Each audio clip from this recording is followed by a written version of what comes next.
What if I told you there's a new type of mortgage that looks like a solution, but actually locks you into debt longer than most marriages in America even last? Yep, the 50-year mortgage. It sounds like the answer to affordable housing. Smaller monthly payments, easier approval.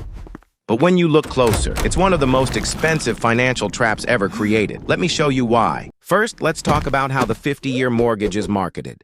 You'll hear phrases like lower monthly payment, more people can qualify, break down barriers to home ownership. And listen, for many Americans struggling with insane home prices, that sounds great. Because who wouldn't want a cheaper monthly bill when rents feel like robbery and starter homes cost six figures for fixer-uppers? But here's the trick. Lower monthly payments don't mean a cheaper house. They just mean you're paying for way far longer. Let's make this real. Take a $450,000 home. Nothing fancy, just average in many U.S. cities. On a normal 30-year mortgage, you're paying for 30 years. That's already a long time. But stretch that out to 50 years, you're buying a home plus another home for the bank. The bank just added 20 more years of interest to your life. 20 years. And even if the monthly payment drops a couple $100, the total amount you'll pay over the loan skyrockets. It's not just more expensive, it's shockingly more expensive. You're not buying a house anymore. You're buying a home plus another home for the bank. Here's the part most people never think about. A 50-year mortgage feels comfortable. The monthly payment looks smaller, so your brain goes, oh, I can afford this. But affordability isn't about the monthly number. It's about the lifetime cost. This is the same trick car dealerships use with 7-year car loans. Lower monthly impose higher total cost. You lose. The bank wins because you keep paying interest for decades. Your payment goes down, but the bank's profit goes up. Now think about your actual life. Statistically, Americans move every 7 to 13 years. New job, new family, new state.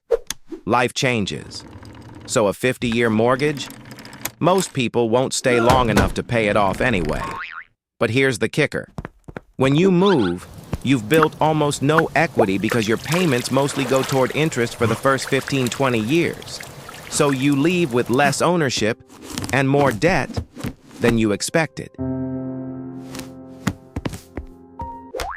A lot of influencers pitch 50-year mortgages as a way to solve housing affordability. But making loans longer doesn't make homes cheaper. It just lets people borrow more money, which pushes prices even higher.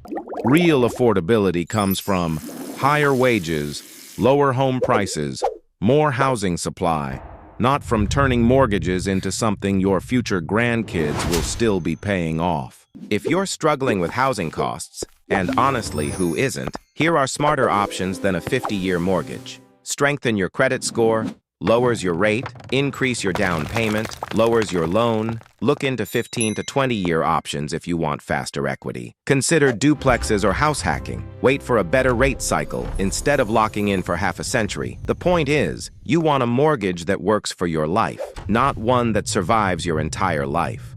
50-year mortgages look like a shortcut, but they're actually the long, expensive road. The bank doesn't save you money, it stretches your payment until the cost is almost invisible, but massive. Stay smart, stay informed, and don't fall for the lower monthly illusion. If you want more real breakdowns of money traps most people miss, hit that subscribe button. I'm here to make finance simple, not scary.